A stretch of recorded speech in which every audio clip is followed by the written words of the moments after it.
Bonjour, bienvenue dans Mobility TV. Aujourd'hui, on va parler de Renault et de son avenir avec nos experts autour de la table. Bonjour Patrick Pellata. Bonjour. Vous qui avez travaillé longtemps chez Renault jusqu'à arriver au stade de numéro 2, c'est quand même pas rien. Bernard Julien, bonjour. Bonjour. Économiste, spécialiste du secteur automobile. Et Jacques Knight, bonjour. Bonjour. Conseiller en stratégie chez Présence.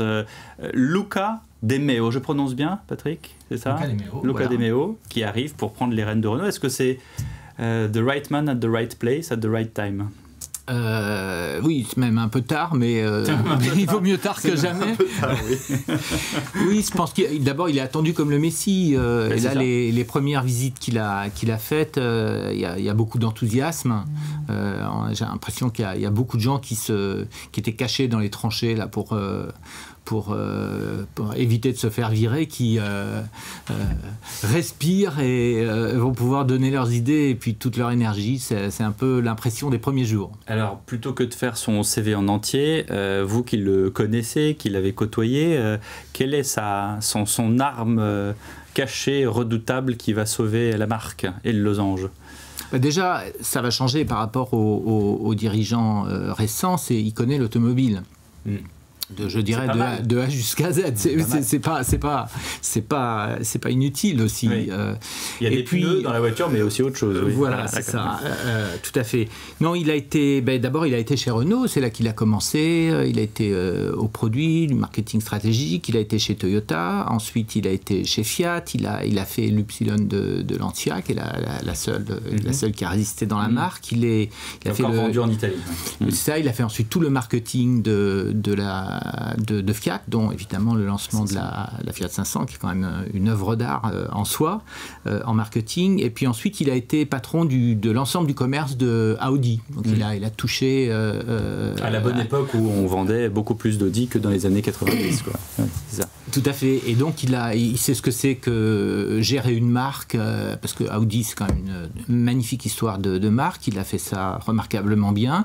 Ce qui fait que le groupe Volkswagen lui a confié le groupe Seat, alors là, comme directeur général, donc avec tout, l'ingénierie, le produit, les usines et tout ce qui va avec en Espagne, évidemment, la marque. Et je dois dire que Seat, ça a changé beaucoup depuis qu'il y a été, quoi. Et Volkswagen a même fait quelque chose de surprenant pour moi, c'est qu'ils l'ont laissé faire une marque de luxe un peu de Seat, qui est la Cupra, qui est une magnifique voiture. Sportive, en tout cas, une marque un peu sport-luxe. Ouais. Oui, voilà. c'est ça, voilà, mais c'est franchement très bien. Et ils ont fait aussi quelque chose qui est moins connu, c'est qu'ils lui avaient confié à Seat le développement de la petite plateforme électrique dérivée de la MEB, qui est trop grande. Hein, l'ID3, ça ne va pas pour aller faire des compétiteurs de Zoé ou des e-up, etc. Et ils avaient confié, c'est rare ça, à Seat le développement de cette plateforme. Luca De Meo s'en va et le groupe Volkswagen reprend le développement de la plateforme en centrale. C'est dire un peu quand même la confiance qu'ils avaient en lui et donc les capacités qu'il a su démontrer dans toute sa carrière. Donc je pense que c'est une très bonne nouvelle qu'il arrive chez Renault. En tout cas, on parlait de plateforme électrique. En arrivant chez Renault, il va être servi, Bernard Julien. Oui, alors effectivement, il y a un chantier considérable qui est à reprendre parce qu'il a été un peu, je ne dirais pas laissé à l'abandon, mais il a été un peu laissé en souffrance, je dirais, pendant ces années de déshérence en termes managériaux et en particulier dans la période où il aurait fallu être le plus présent sur le dossier. Donc je pense qu'effectivement, comme le disait Patrick Pellata, il y a de très fortes attentes de ceux qui attendaient de pouvoir travailler par rapport à ce dirigeant qui est capable de porter leurs ambitions, de les comprendre et effectivement de permettre enfin qu'une vraie ambiance de travail à l'appui de cette créativité qu'on connaît chez Renault se recrée, quoi.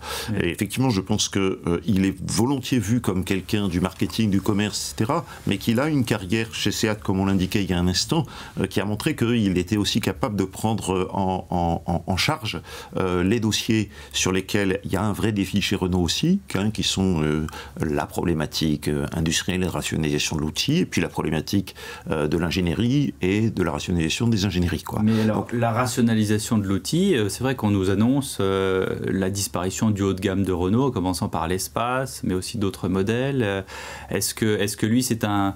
On ne peut pas parler de cost killer, mais est-ce que c'est un tueur de de haut de gamme pour justement se concentrer sur une voiture qui, on est sûr qu'elle remarchera, ou au contraire, il sera là pour préserver un capital patrimonial que représente d'ailleurs la Renault Espace. Enfin, la Renault Espace, c'est quand même le premier monospace qui a donné l'idée à tous les autres en 1984. Je pense que vous mettez le doigt sur un problème de ce qui s'est passé récemment. C'est-à-dire, on ne fait pas un plan industriel tant qu'on n'a pas un plan produit qui se tient. Et le plan produit actuel, pour moi, ne se tient pas. Pas de remplacement de la Zoé, suppression de toutes les voitures thermiques Mégane et au-dessus. Ça ne tient pas debout. Donc je pense que la première chose qu'il va faire, c'est s'attaquer à ça. Par contre, ça prend un peu de temps. Et peut-être qu'il y aura des retours sur le plan industriel ensuite, parce que c'est comme ça qu'on fait les choses. On fait des voitures pour des clients, c'est des clients qui payent, on fait les voitures pour eux, puis ensuite on regarde comment on va les faire au mieux, et ça définit l'outil industriel. Comment le conseiller en stratégie voit tout ça ? Alors, il est réputé pour ses dons en marketing. Il a brillamment créé des modèles, mais à une autre époque. La Fiat 500, c'était vers 2007, si je ne me trompe pas. C'est ça. Et je pense après, l'idée est plus ancienne. Là, on est dans du management. Et d'ailleurs, tout le monde se dispute la paternité de cette Fiat 500. J'ai entendu que c'était l'idée de John Elkann, puis finalement non, que c'était l'idée de son frère, qui a un mode de vie plutôt particulier. Ensuite, on a entendu que c'était effectivement Luca De Meo. Enfin bon. Luca De Meo, il a fait le marketing. Oui. Mais l'idée de la voiture, voilà. Bon, je pense que ça doit se partager dans la famille Elkann, donc on va les laisser avec ça. C'est une chose qui me semble très claire, c'est que c'est du management de crise là. Ce dont il va avoir besoin, c'est gérer des situations peut-être inédites, avec un choc économique qui n'a pas vraiment de précédent. Et je pense que Luca De Meo, comme vous avez dit, c'est quelqu'un qui a une carrière très variée, qui couvre pas mal de constructeurs européens, qui vont lui permettre d'avoir un peu de recul pour aussi peut-être proposer des choses créatives, justement. Alors, le marketing, une idée, ce serait de créer des modèles qui s'appuient sur le savoir-faire de Renault, sur le design to cost. Le design to cost. C'est-à-dire le fait d'avoir des spécifications et pour un modèle qui vise un certain segment de marché. M. Julien pourrait très bien l'expliquer, justement, par exemple la Kwid, pour un marché, par exemple, disons l'Inde, et d'avoir investi des ressources pour concevoir une voiture par pays, par exemple des voitures low cost, mais qui soient rentables et qui satisfassent la demande, les normes de qualité et les exigences qui restent réelles. C'est-à-dire que si vous faites du low cost mais que c'est des voitures qui tiennent pas debout, en Inde elles se vendront pas non plus. Donc ça c'était un des points forts de Renault. Et quelqu'un comme De Meo pourrait déjà considérer que voilà, on a une bonne base qui permet de gérer les coûts. Vous parlez de cost-cutter, mais Renault a plutôt la réputation d'être capable de justement faire une bonne gestion de coûts, même si ces dernières années, il y a eu peut-être... Enfin, on ne sait plus trop quelle est la réputation de Renault, parce qu'on entend tout et n'importe quoi. Vous êtes les ventes sont en chute libre, je parle sous votre contrôle, Patrick Pellata, la gamme est un peu vieillissante. Là, on a sorti des voitures électriques et hybrides, mais qui arrivent quand même assez tard. La Zoé, effectivement, a bénéficié d'un petit resting, mais en même temps, c'est la même voiture que celle d'avant. Donc, il arrive quand même, alors qu'il sort de chez Seat, qui, vous l'avez très justement dit, est une marque modernisée avec un nouveau paradigme presque. Là, on arrive quand même, Bernard Julien, dans un monde un peu vieillissant, non ? Cette marque Renault, elle est un peu vieillissante, un peu oubliée. Oui, enfin, je pense qu'il y a une déshérence du produit chez Renault depuis quelques années et que tout le monde attend que De Meo donne le là d'une certaine manière, parce qu'il y a effectivement la problématique de Renault comme marque en Europe, il y a la problématique de Dacia et de son positionnement, oui. il y a des problématiques dont on a moins parlé ces temps-ci, qui sont qu'est-ce qu'on fait de l'Inde, qu'est-ce qu'on fait du Brésil, etc. Donc par rapport à tout cela, si vous voulez, Quid de la Kwid. On a des interrogations qui ne sont pas levées. Et effectivement, comme on le disait il y a un instant, il y a quand même eu des annonces de rationalisation qui se sont faites sans que soient clarifiées ces questions-là. Et évidemment, c'est un peu cul par-dessus tête, si je puis me permettre, quoi. Et du point de vue des équipes, c'était un peu particulier compliqué de s'entendre dire il va falloir bazarder telle ou telle usine ou outil sans savoir exactement où on allait et quelles priorités on se donnait. Hein, donc il y a des choses qui semblaient se dessiner au niveau du produit dont il faut attendre que Dimeo les valide ou ne les valide pas. Ouais. Après, effectivement, il y a une problématique qui est maintenant presque traditionnelle chez Renault, d'équilibre entre ce qu'on entend faire en Europe et ce qu'on entend faire hors d'Europe, quoi. Hein, et cette hiérarchie-là, elle n'est pas non plus complètement claire aujourd'hui. Donc il y a quand même un boulot énorme pour dessiner ce qui serait un vrai plan stratégique qui, pour l'instant, on en est encore au plan 2017-2022 dont tout le monde a compris qu'il n'avait plus aucune valeur depuis au moins 2018. Hein, et par conséquent, il y a une vraie attente pour valider ou invalider des options dont sont porteuses les différentes équipes chez Renault. Patrick Pellata, à part le salaire annuel, qu'est-ce qui a pu décider d'Emeo de venir chez Renault? Il était bien chez SEAT dans le groupe Volkswagen? D'abord parce que c'est un groupe où il arrive et normalement il a tous les paramètres en main, les manettes en main pour faire ce qu'il faut faire, quoi. Il a peut-être aussi senti un plafond de verre chez Volkswagen, même si il faut quand même dire, avec les exemples que je donnais, qu'on lui a fait fortement confiance quand même. Hein. C'était probablement l'étranger le plus, je dis le non-allemand, le plus haut gradé et respecté du groupe, quoi. Donc ça c'est quand même important. Mais je pense qu'il a aussi c'est un latin. Renault, c'est une entreprise plus latine que l'autre français, voilà. Et ça, je pense que ça l'attirait. C'est là qu'il a démarré aussi. Puis je pense que c'est un combattant, Luca. C'est-à-dire qu'un gros challenge, ça lui plaît. Ça lui plaît. Mais alors, il commence par quoi? Il arrive. Il a redressé SEAT. Patrick, voilà. Imaginez-vous, vous vous mettez dans la peau de Luca de Meo. Par quoi vous commencez? C'est-à-dire il faut commencer par le plan produit. C'est-à-dire dans quel pays, dans le plan produit, de toute façon, la première chose qui est fondamentale, c'est l'Europe. On peut pas être mauvais en Europe. Et franchement, en ce moment, c'est pas terrible. Parce que Renault est quand même une marque aimée des Français. Oui, mais il faut être bon. Renault a quand même été le premier importateur en Allemagne pendant des années et des années. Peut-être encore maintenant, je sais pas. J'ai vu que la Zoé se vendait très bien en Allemagne aussi. Sur les véhicules particuliers ou vous comptez aussi le véhicule particulier? Véhicule particulier, oui, tout à fait. Donc c'est pas... je pense donc il faut qu'ils reprennent le plan produit, vraisemblablement. Il faut qu'ils reprennent aussi les équipes de direction. C'est pas, je veux dire, il y a eu une saignée.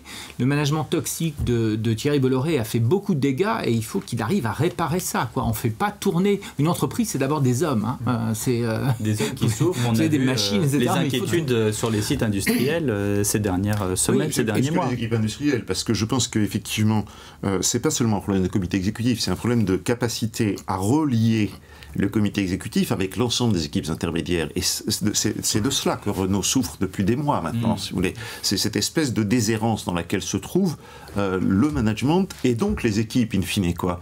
Et je pense qu'effectivement, en arrivant, il y a un travail préparatoire qui a été fait. Mais cette espèce de capacité du management de Renault à renouer avec le travail de chacun, c'est son premier chantier, certainement. Parce que dans des périodes qu'on évoquait, qui sont des périodes particulièrement difficiles, c'est cette espèce de faculté à tenir sa boutique et à être légitime comme manager qu'il faut qu'il construise. C'est ça sa priorité des priorités, dirais-je.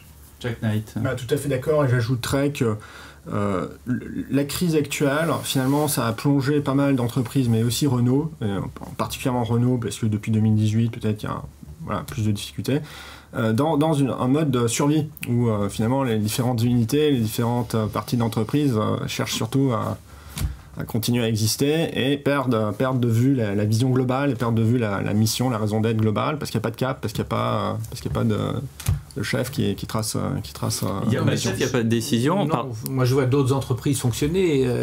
Une entreprise qui a un cap, elle part sur quelque chose de solide, c'est-à-dire qu'ensuite elle se dit ok, maintenant j'ai la crise, mais mes ventes ont plongé de temps, ça va faire tant moins ou tant en plus en dette, etc. Et ensuite, on commence à s'adapter par rapport à ça au fur et à mesure qu'on comprend un peu ce qui va arriver, quoi. Ce qui est en train d'arriver, on comprend ce qui va arriver, on sait pas trop. Dans l'aéronautique en particulier, c'est quand même assez chaud. Mais dans l'automobile, c'est un peu plus clair. Tandis que Renault avait perdu le cap depuis déjà plusieurs années, quoi, hein. Carlos Ghosn s'était distancié, en dessous il se passait un petit peu n'importe quoi, et donc là il a tout ce travail à reprendre, quoi. Et il va avoir une dette importante, hein. Je ne sais pas encore exactement combien, on saura ça un petit peu fin juillet et beaucoup plus à la fin de l'année là, mais il va falloir qu'il gère avec ça. Donc relancer le plan produit, ça veut dire aussi des investissements. Il va falloir trouver le capital pour faire ça, quoi.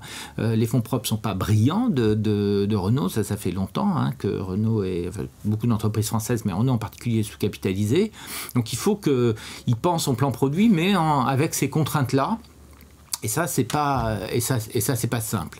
Ça, c'est pas simple. Et ensuite, on en vient au plan industriel, quoi. Et on fait pas les choses dans l'autre sens. Cette annonce des 2 milliards et les fermetures qui vont avec, ça a été fait complètement dans la précipitation. On a d'abord sorti 2 milliards. Ensuite, l'entreprise a dû courir partout pour essayer de trouver, où est-ce qu'on trouve 2 milliards, quoi. Maintenant, on est en train d'essayer de les chercher par la négo, en se demandant où est-ce qu'on coupe, quoi. C'est pas une manière de travailler, même en situation de crise. Et je rappelle, ça a démarré avant le coronavirus. Hein. C'est pas, et on n'a pas vu d'adaptation ensuite au coronavirus, qui est quand même non négligeable au niveau de la dette, de l'impact sur la dette. Je veux dire, quand on accompagne des entreprises qui sont en difficulté, on essaie de se fixer des priorités. Et en fonction de ça, on sabre dans les investissements, éventuellement on se départit de certains effectifs. Là, aujourd'hui, on a annoncé des réductions d'effectifs, mais comme on ne sait pas où on va, comme on ne sait pas de quelles compétences on a besoin, de quelles compétences on peut se départir, on a fait des annonces qui vont demander 6 mois, 10 mois avant d'être effectives. On voit très bien sur aujourd'hui les ajustements d'effectifs sur les ingénieries ou le tertiaire, qu'on est en train de se demander comment est-ce qu'on va rendre effectives ces décisions-là, parce qu'on n'a pas de priorité. On a annoncé plein de choses, y compris, j'ai vu des articles comme quoi est-ce qu'il faut rendre l'Alpine 100% électrique. Je veux dire, on a, et je parle sous votre contrôle, quand on travaille chez Renault, quand on est salarié dans une usine, on fabrique un objet aussi beau, aussi réussi, aussi abouti, puis c'est quand même un cahier des charges qui dure une dizaine d'années, que l'Alpine ressuscité, j'allais dire, et là du jour au lendemain on va vous dire soit on va supprimer le modèle, soit on va le rendre tout électrique. Quoi devenir complètement fou, parce que on a dit ok, d'un seul coup la CEO par intérim dit sous la pression des analystes et sans l'avoir vraiment préparé en interne, il faut gagner 2 milliards d'économies. On va gagner 2 milliards. Ensuite panique à l'intérieur, on cherche donc les usines les plus faciles à fermer, c'est quoi? C'est choisi déménager à fin, ça n'a aucun sens. Il y a un savoir-faire très très particulier à choisir, de réhabiliter des moteurs diesel, c'est très différent de monter des voitures, hein. C'est complètement autre chose. Et il y a une ingénierie qui va avec en plus, hein. Et puis ensuite Dieppe, ah oui, mais du coup on pourrait la faire électrique là. Non, on marche à l'envers là. Non, c'est quoi la prochaine génération d'Alpine? Et puis ensuite, quelle est la bonne manière de le faire? Parce que l'outil de production d'Alpine, il est très très particulier. On fait de l'alu et du rivetage, des technologies c'est une peinture de grand luxe. C'est un montage par poste, pas du tout standard. Comme dans les manufactures. Donc transférer l'Alpine à Douai, ça veut dire quoi? Soit c'est plus du tout la même voiture, soit on fait un mini Dieppe. C'est une Zoé en forme d'Alpine. Soit on fait un mini Dieppe à Douai. Et dans ce cas-là, où sont les économies? Ça n'a pas de sens. En plus, Dieppe, c'est une usine assez particulière. Quand vous avez une idée de mouton à 5 pattes chez Renault, ça va à Dieppe, parce qu'ils savent à peu près tout faire. Ils ont fait la voiture de Bolloré, la Blue, la Blue Car. La Blue Car. Ils ont fait il y a un aspect labo, si vous voulez, à Dieppe. On parle mouton à 5 pattes, je sais pas pourquoi chez Renault, je pense tout de suite à l'Avantime, qui était ni un monospace, ni un coupé, ni une berline, c'était tout en même temps. Mais aujourd'hui c'est collector, et je pense que ça doit se valoir. Ils ont fait les R5 GT Turbo, ils ont fait les etc. Ils ont fait une voiture de collection. Non, mais ça peut vouloir dire quand même que, si vous voulez, l'effort un peu forcené de rationalisation sous la pression des analystes peut amener Renault à se départir un peu à la va-vite de certaines compétences qui, sur la durée, sont des compétences fondamentales pour maintenir la créativité de la machine Renault, si vous voulez. Le fait d'être capable de d'activer Dieppe, c'est aussi ce qui permet à Renault d'avoir une activité innovante que n'ont pas d'autres constructeurs. Ce qui est assez étonnant, c'est que le nom de Carlos Ghosn n'est plus du tout, plus jamais employé. Est-ce que, quelque part, chez Luca De Meo, il y a un peu de Carlos Ghosn ? Non. Luca, d'abord, il connaît vraiment beaucoup la voiture. C'est vraiment son univers, et son univers, je dirais, de presque. Voilà, c'est ça. Et puis, je pense qu'en ce moment, il est en train de rechercher un peu les talents dans Renault. Il y a beaucoup de talents dans Renault. C'est une entreprise il est difficile de l'utiliser à plein, cette entreprise, parce qu'elle est latine, donc c'est difficile d'aligner toutes les planètes de l'entreprise, mais il reste des talents, il y en a beaucoup qui sont partis, c'est malheureux, mais c'est une bonne chose pour PSA, donc c'est pas tout perdu pour le pays, je dirais, et je pense qu'il a commencé à faire ça, à faire un peu le tour des popotes, à repérer les gens, je pense qu'il est... Il a soulevé de l'enthousiasme, et les retours que j'ai de l'interne, c'est qu'il a l'air, lui, d'apprécier ça, d'apprécier cet esprit de revanche qu'il est en train de réveiller. Donc je pense que ça pourrait marcher, mais les contraintes sont énormes, et il faut qu'il ait les manettes en main. Il ne faut pas qu'il ait que la moitié des manettes, quoi. Il ne faut pas trop qu'il délègue, parce qu'il a justement apporté sa patte, et c'est ça que l'entreprise attend. Merci beaucoup, chers amis experts, Jacques Knight, Bernard Julien et Patrick Pellata, de nous avoir parlé de l'avenir de Renault, qui désormais est entre les mains d'un seul homme. Il s'appelle, tenez-vous bien, retenez son nom, Luca De Meo.